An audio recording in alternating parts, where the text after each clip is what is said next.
안녕하십니까. 오늘 함께 기도하신 후에 말씀 교회 시간 갖도록 하겠습니다.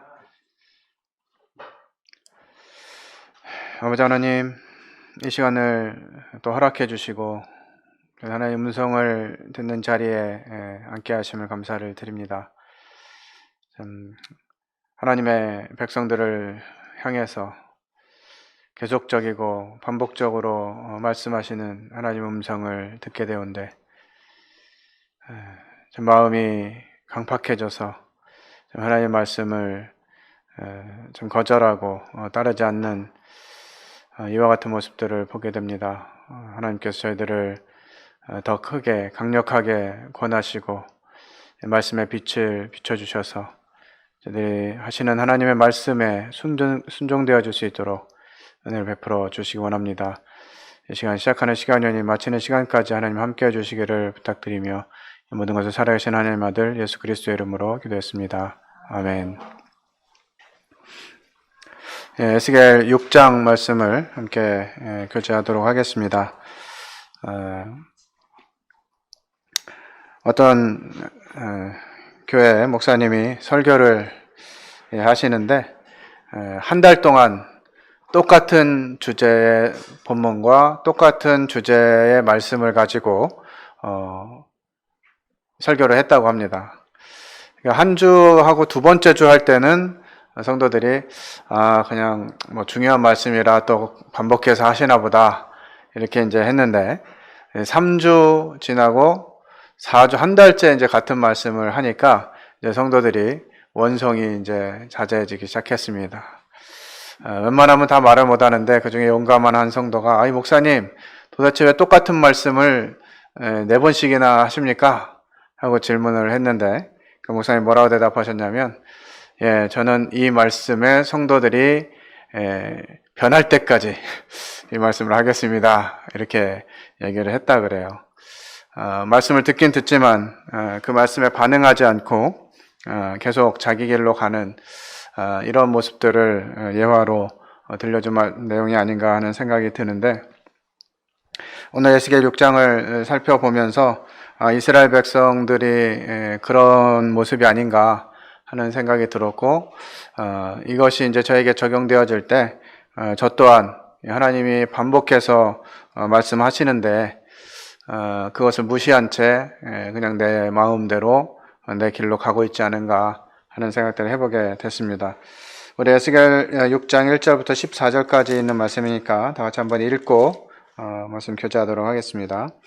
제가 한 절 읽고 성도님들이 한 절 읽고 차례로 교독하도록 하겠습니다. 여호와의 말씀이 내게 임하여 이르시되 이스라엘 산을 향하여 그들에게 예언하여 이르기를 이스라엘 산들아 주 여호와의 말씀을 들으라. 주 여호와께서 산과 언덕과 시내와 골짜기를 향하여 이같이 말씀하시기를 나 곧 내가 칼이 너희에게 임하게 하여 너희 산당을 멸하리니 분향제단들이 깨뜨려질 것이며 너희가 죽임을 당하여 너희 우상 앞에 엎드러지게 할 것이라. 이스라엘 자손의 시체를 그 우상 앞에 두며 너희 해골을 너희 제단 사방에 흩으리라.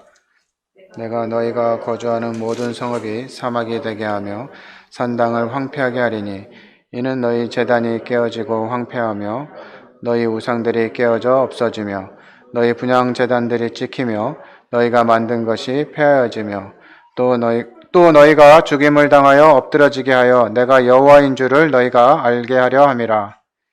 그러나 너희가 여러 나라에 흩어질 때에 내가 너희 중에서 칼을 피하여 이방인들 중에 살아남은 자가 있게 할지라.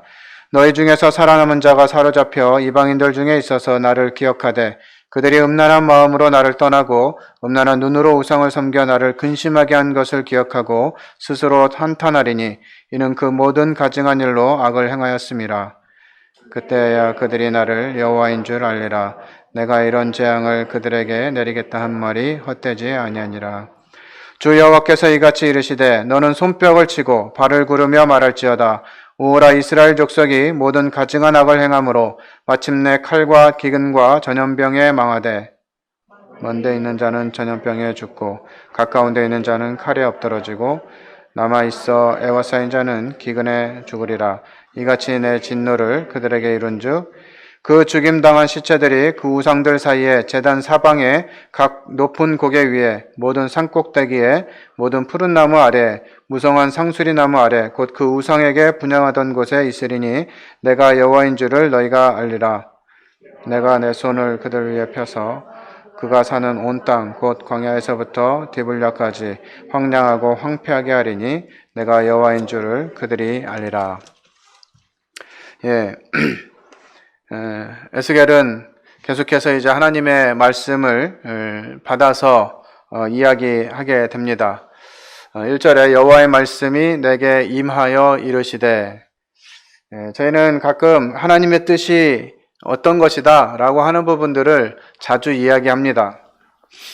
우리 교회를 향한 하나님의 뜻, 또 우리 가정을 위한 하나님의 뜻, 나를 향한 하나님의 뜻이 무엇이다 라고 이야기하는데, 그 근거가 하나님의 원함에 있어야 된다고 하는 것이죠.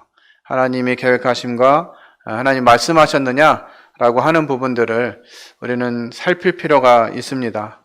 이 시기에 거짓 교사들, 하나님이 말씀하시지 않았는데 하나님이 이렇게 말씀하셨다. 하나님은 우리를 구원하실 것이다. 우리를 보살피시고 우리를 다시 회복시킬 것이다. 이렇게 말하는 많은 거짓 선지자들이 있었어요.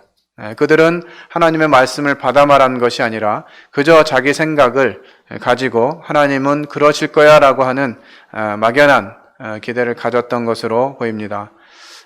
하지만 우리가 하나님의 뜻은 이것이야 라고 말할 때 그것은 언제나 하나님 말씀에 근거해야 된다고 하는 것이죠. 에스겔도 그냥 자기 감정, 자기가 경험한 것, 자기 느낌, 자기 소망 이런 것으로 이야기한 것이 아니라 하나님의 말씀이 임했을 때 그것을 대언하는 이런 역할을 했던 것들을 보게 됩니다. 에스겔은 이제 하나님께 말씀을 받아서 이렇게 얘기합니다. 인자야, 너는 이스라엘 산을 향하여 그들에게 예언하여. 하나님은 에스겔을 인자야라고 여러 번 부르십니다. 그것은 비록 에스겔이 하나님의 말씀을 대언하고 있지만 그는 사람이라고 하는 것이죠. 그저 하나님의 도구일 뿐이고 하나님이 말씀하시는 것을 그냥 전달하는 전달자에 불과한 것입니다. 어떤 특별한 역할, 교회에서 메시지를 하는 역할을 맡았기 때문에 아니면 교회에서 전심으로 하는 일을 맡았기 때문에 그것이 하나님의 영광을 가리거나 하나님의 자리를 차지해서는 안 되는 것이죠. 오늘날 참 많은 이 교회들이 믿지 않는 사람들로부터 질타를 받는 이유 중에 하나가 그런 것 같아요. 교회의 목사가 또 교회의 장로가 이렇게 하면서 물론 그들이 하나님을 나타내고 선을 베풀어야 될 위치에 있지만 그것이 어떤 특권이나 질서, 그냥 어떤 순서의 높고 낮음에 가장 위에 있다라고 생각되어지는 이런 부분들 때문에 상당히 어려움을 주고 있습니다. 그래서 이제 교파교회 다니는 많은 분들을 이렇게 만나서 교제를 하고 복음을 전하다 보면 그들이 공통적으로 하는 말이 있어요. 뭔지 아시나요? 우리 목사님이 이렇게 얘기했다는 거예요.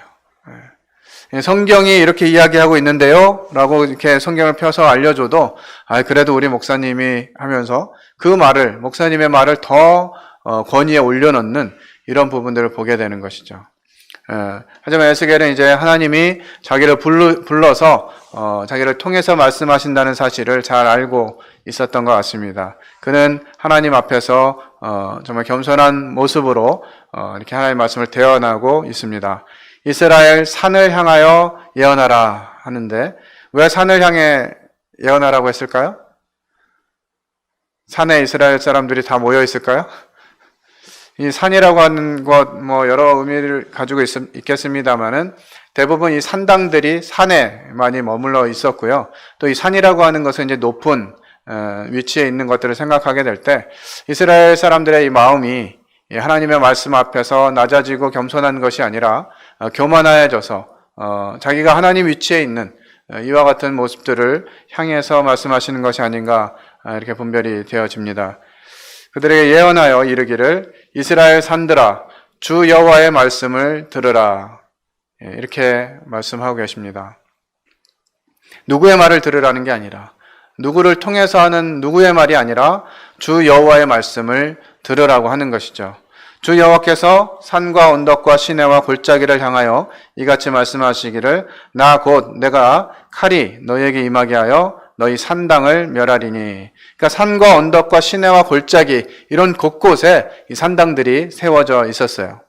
그리고 하나님께서 이제 내가 곧 칼이 돼서 너희에게 임해서 이 산당을 멸할 것이다, 이렇게 말하는 것이죠.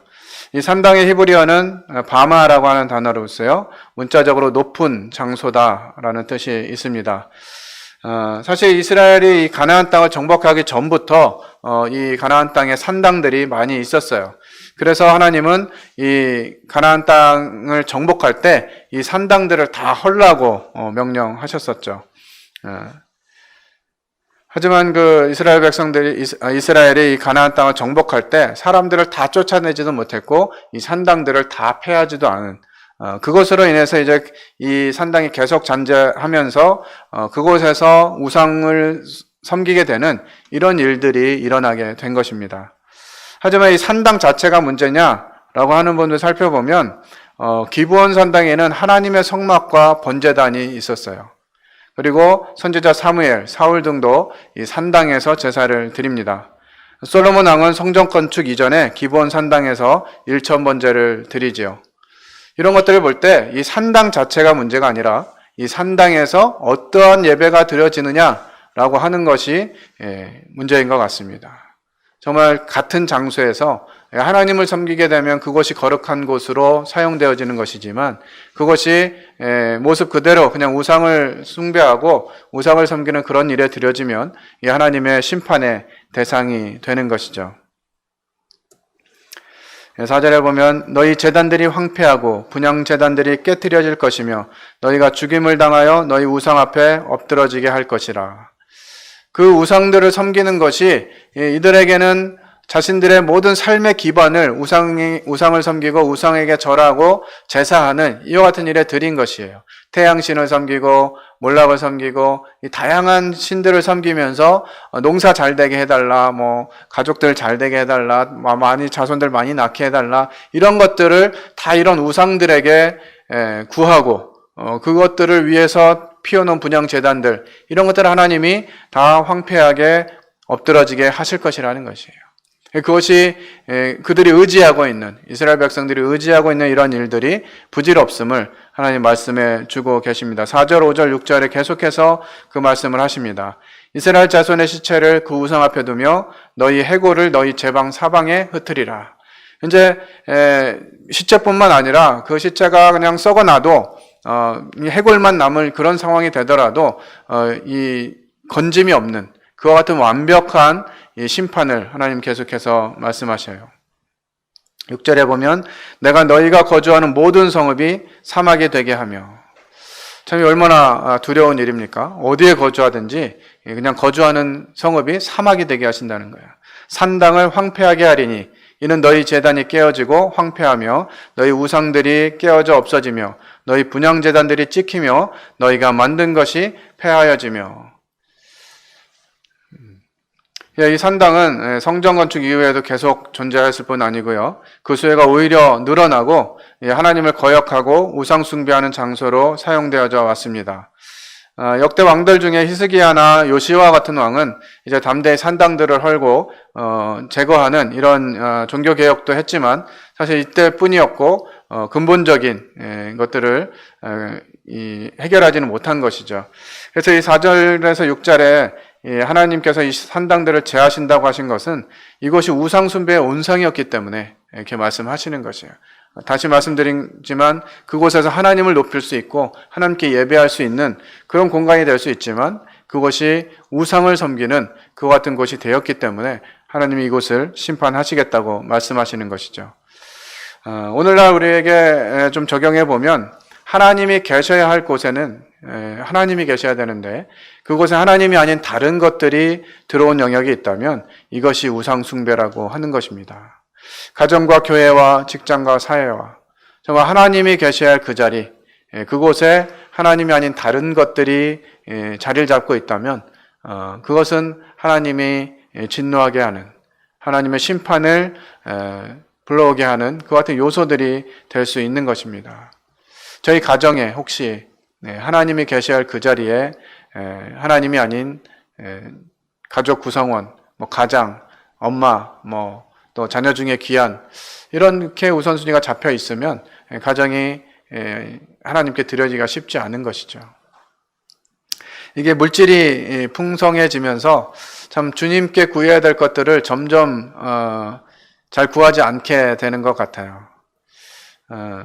사실 이제 저희들은 아이들이 이제 어느 정도 크고 그러다 보니까 이제 아이들한테 들어가는 물질이 이게 별로 예전처럼 이렇게 막 많이 들어가는 상황은 아닌 것 같아요. 그러다 보니까 아이들이 이제 뭘 좀 필요하다 사달라 그러면 그냥 사주는 경향이 생겼습니다. 예전에는 좀 기도해보자, 주님이 허락하시면 꼭 우리가 안 사더라도 주님 주실 거야, 이런 말들도 많이 하고 교제도 많이 했었는데 요즘 그런 대화가 자체가 좀 줄었어요. 그러니까 이제 이런 필요들이 있을 때에도 하나님이 이것을 필요로 하시는 건지 아닌지 묻지 않고 그냥 아이를 위해서 또 가족을 위해서 이렇게 해주는 것이죠. 마땅히 그리스도는 이 집의 주인이시죠.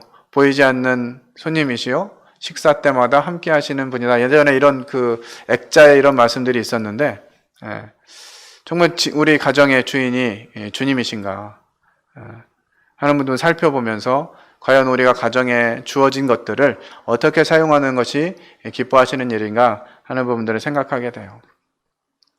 하나님께 드리는 것에 대해서도 잘 교육을 안 시키는 것 같아요.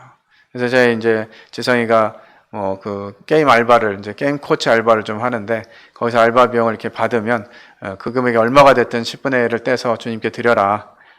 이렇게 이제 계속 얘기는 하고 있는데, 잘 안 되는 것 같아요. 이런 부분들이 참, 우리 가정에서 주님이 계셔야 될 위치에서 점점 주님이, 이렇게 자리를 잃어가고, 그냥 우리들의 삶의 패턴, 익숙한 모습, 이런 것들이 자리를 잡고 있는 것이 아닌가 하는 생각이 듭니다. 교회와 또 직장과 이 사회 가운데도 좀 그렇게 돼가고 있지 않은가 싶어요. 정말 우리들이 하나님을 나타내는 그리스도의 편지로, 그리스도의 향기로 역할을 해야 되는데, 주님의 그 우선 권위, 주님의 권위가 제 삶 가운데 우선순위로 되어 있지 않으니까 사람들에게 우리가 그것을 보여주기가 쉽지 않은 것이죠. 저 사람은 달라 라고 하는 이런 부분들에 대해서 점점 우리가 빛을 잃고 향기를 잃고 이렇게 가고 있는 것이 아닌가 하는 생각이 듭니다.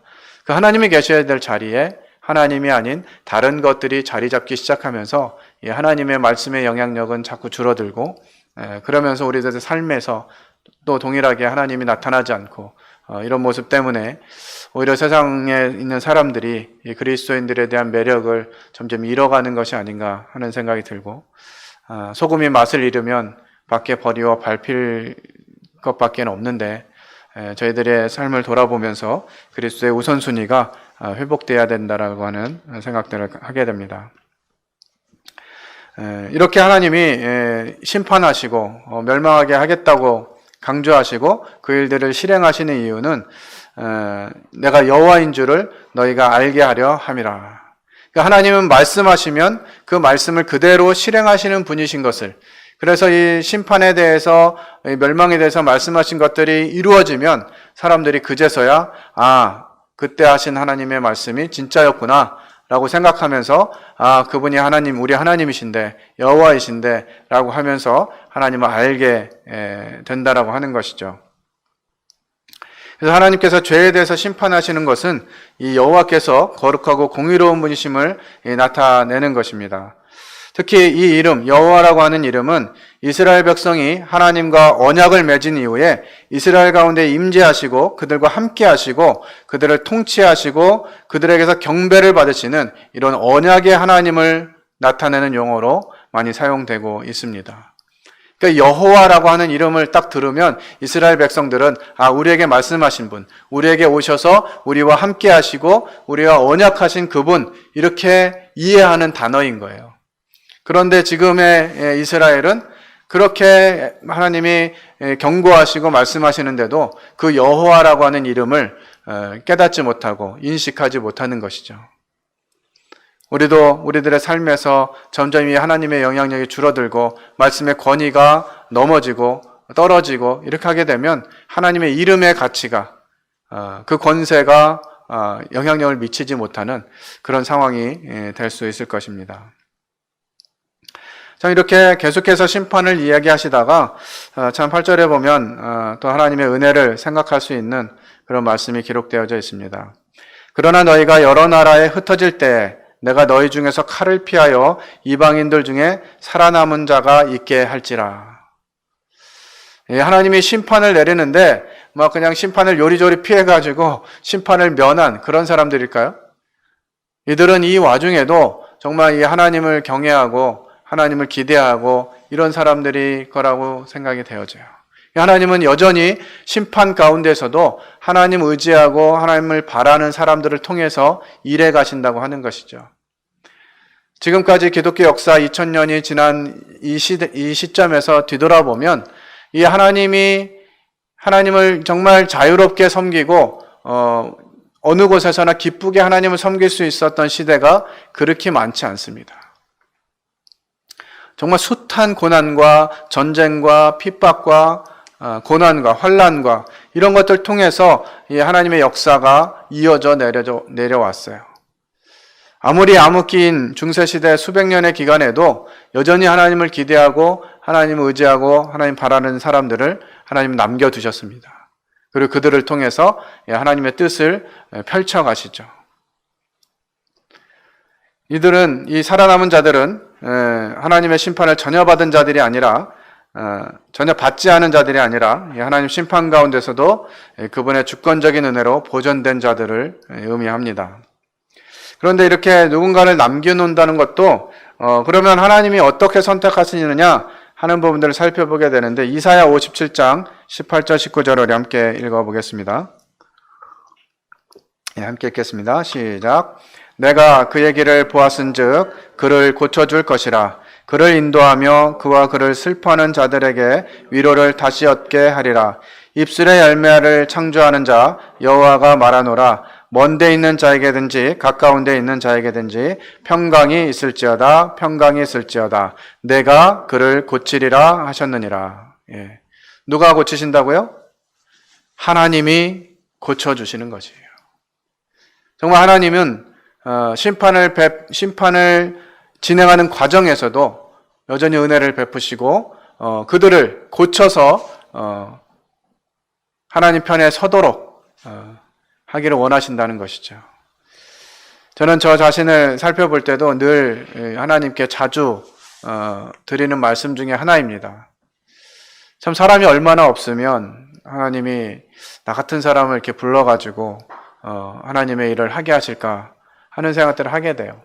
제가 어렸을 때 청년 시절에 주님께 이렇게 서원하면서 주님, 제가 이렇게 어리고 능력이 없고 별로 할 줄 아는 게 없는데 주님 위해서 살 수 있겠습니까? 이런 질문을 많이 하고 그럴 때 이제 주님이 보여주신 말씀이 어린 나귀를 타고 가시는 모습이었어요. 그리고 디모데에게 바울이 권면했던 말씀처럼 네 연수함을 업신여기지 말게 하라 라고 하는 말씀을 주시고 또 이 나귀 새끼가 예수님을 태우고 예루살렘 입성하는 이런 장면을 보면서 아마도 그 나귀는 사람을 한 번도 태워본 적이 없었기 때문에 이 성인 60km 이상 되는 성인이 등에 타고 그 거리를 움직인다는 것은 현실적으로는 어려운 일일지 몰랐겠어요.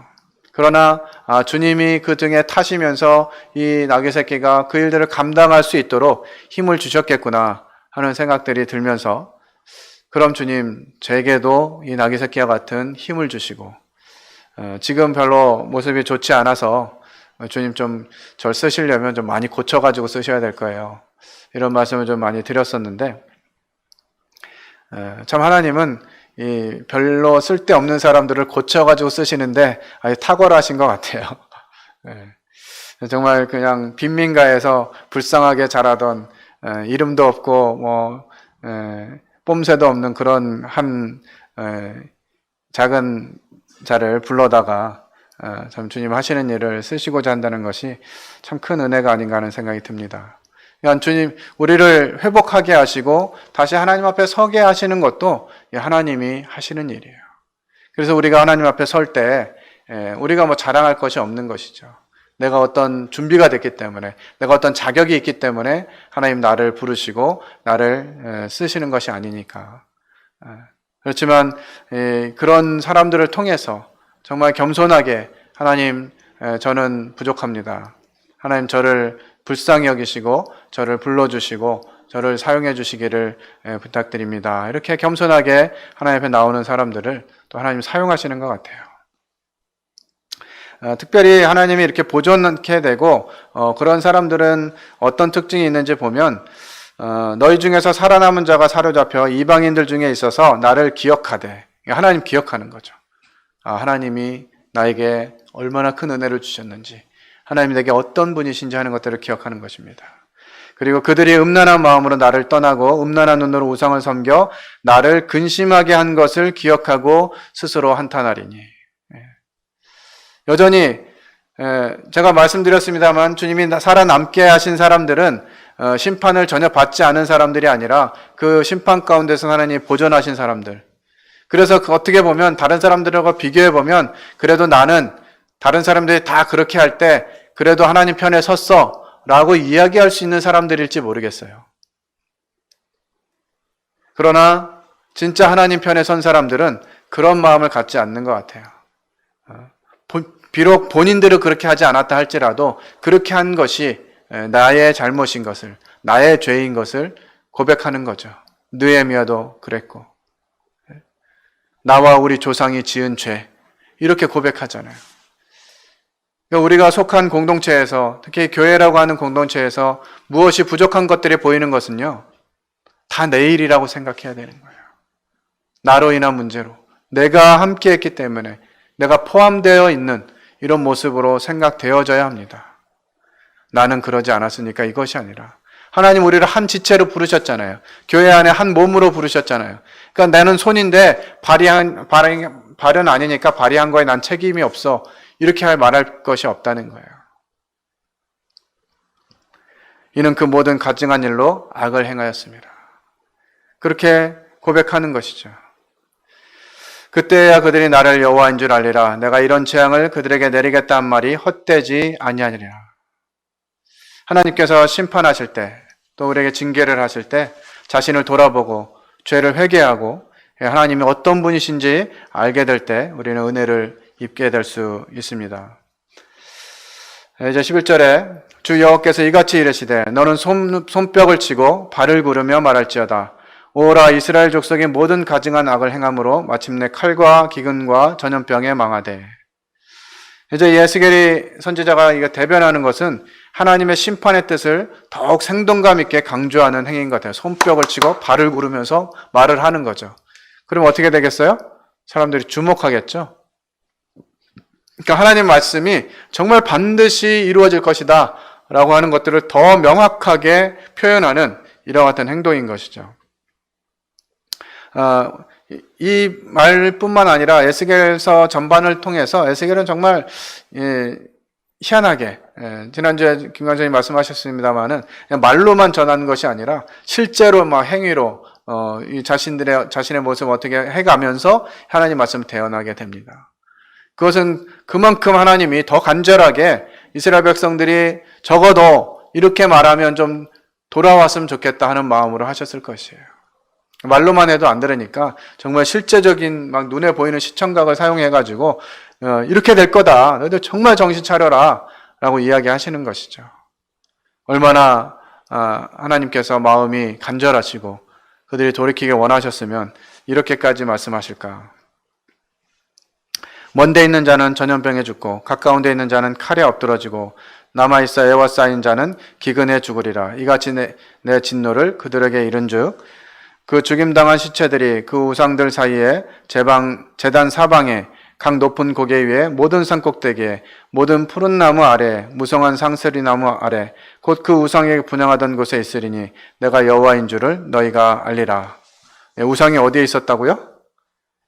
뭐 없는 데가 없어요. 여기 보면 제단 사방에 높은 고개 위에 산꼭대기에 푸른 나무 아래 무성한 상수리 나무 아래, 그러니까 어지간한 곳에 그냥 모든 곳에 우상이 있는 거예요.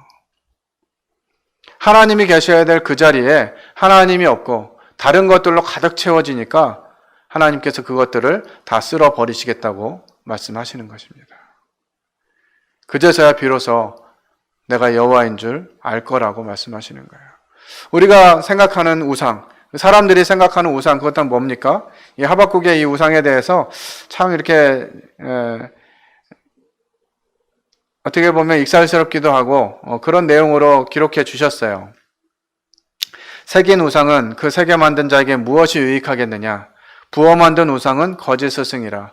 그러니까 사람이 자기 손으로 깎아 만든 그런 형상에다가 우상이라고 이야기하고 거기다 절을 하고 부탁을 하는 거죠. 만든 자가 이 말하지 못하는 우상을 의지하니 무엇이 유익하겠느냐? 자기가 만들고 말도 못하고 듣지도 못하는 이런 우상이 무슨 유익이 있겠냐는 거죠. 나무에게 깨라 하며 말하지 못하는 돌에게 일어나라 하는 자에게 화 있을진저 그것이 교훈을 베풀겠느냐? 보라, 이는 금과 은으로 입힌 것인즉 그 속에는 생기가 도무지 없느니라. 오직 여호와는 그 성전에 계시니 그 온 땅은 그 앞에서 잠잠할지니라 하시니라. 우리가 생각하는, 우리가 우선순위에 둔 그런 것들이 우리에게 어떤 유익을 줄까요? 하나님이 아닌 다른 것들은 우리에게 만족함을 줄 수 없는 것이죠. 무엇을 기대든지 무엇을 의지하든지 그것들은 다 깨어질 것이고 남지 않게 될 것이에요. 하나님 우리에게 그와 같은 부분들을 지금 반복해서 말씀해주고 계십니다. 내가 내 손을 그들의 위에 펴서 그가 사는 온 땅 그 광야에서부터 디블라까지 황량하고 황폐하게 하리니 내가 여호와인 줄을 그들이 알리라. 정말 저희들은 계속해서 반복해서 말씀하시는 이 하나님의 음성을 귀담아 들어야 되겠습니다. 우리가 정말 심판당하는 것처럼 하나님이 우리에게 직접적으로 고통을 허락하시고 환난을 허락하신 다음에서야 비로소 그분이 하나님이시구나 이렇게 알 것인가? 아니면 지금 말씀하시는 이 말씀을 들으면서 우리 선진들에게 믿음의 선배들이 겪은 이스라엘이 경험한 그와 같은 과정들을 생각하면서 우리가 돌이키고 하나님 말씀으로 다시 돌아간다면 정말 그런 어려움을 겪지 않고도 여호와 그분이 바로 여호와셨구나. 내가 믿는 하나님, 내가 의지하는 그 하나님이 여호와시구나 하는 것들을 알 수가 있을 것입니다.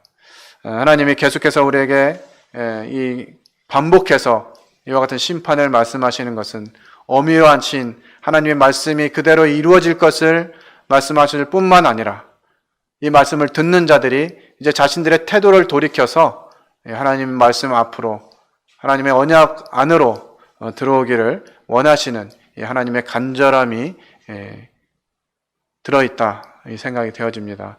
계속해서 저희들이 에스겔을 교제하게 될 텐데 정말 이와 같은 어미하신 하나님의 심판의 경고를 들을 때마다 이것이 다른 사람 누구에게 주시는 말씀이 아니라 바로 나에게 주시는 말씀이구나 하고 받아들이고 저희들의 삶을 다시 하나님 앞으로 그분을 기억하고 그분이 하신 일들을 기억하고 다시 하나님께 돌이킬 때 하나님 우리와 함께 하실 것이라 생각이 되어집니다. 계시록 3장 20절 말씀에 내가 문 밖에 서서 두드리노니 누구든지 내 음성을 듣고 문을 열면 내가 들어가 그로 더불어 먹고 그는 나로 더불어 먹으리라 말씀하셨어요. 아시다시피 그 말씀은 믿지 않는 자들에게 하시는 말씀이 아니라 마음 문 밖으로 밀려나간 교회와 각 성도들에게 주님이 문을 두드리면서 내가 다시 들어가서 그 위치를 찾고 다시 회복시키기를 원하신다고 하는 우리 주님의 초청이 그 말씀에 기록되어져 있습니다. 우리 사랑하는 성도님들께서 이와 같은 주님의 음성에 귀를 기울이시고 반응하는 같은 성도님들 되시기를 바랍니다. 기도하고 마치겠습니다. 아버지 하나님, 하나님의 심판은 예정대로 진행되고 있는 것들을 보게 됩니다. 그러나 하나님은 인생을 멸망시키기 위해서 징계하시는 것이 아니라 돌이키기를 원하시고 하나님 품에 회복되기를 원하심에 이와 같은 경고의 말씀들을 저희들이 허락하셨음을 기억합니다. 저희들이 여전히 하나님 말씀하심에도 불구하고 내 생각과 내 방법과 내 경험을 의지해서 하나님이 계신 자리를 차지하고 또 하나님이 마땅히 계셔야 할 곳에 하나님이 아닌 다른 것들을 채워둠으로 인해서 저희가 이와 같은 심판의 대상이 되지 않도록 은혜를 베풀어 주시기 원합니다. 하나님 말씀하실 때 그 말씀을 듣고 바로 순종하는 저희들이 될 수 있도록 인도하시기를 원하오며 이 모든 것을 살아계신 하나님 아들 예수 그리스도의 이름으로 기도를 드렸습니다. 아멘. 감사합니다.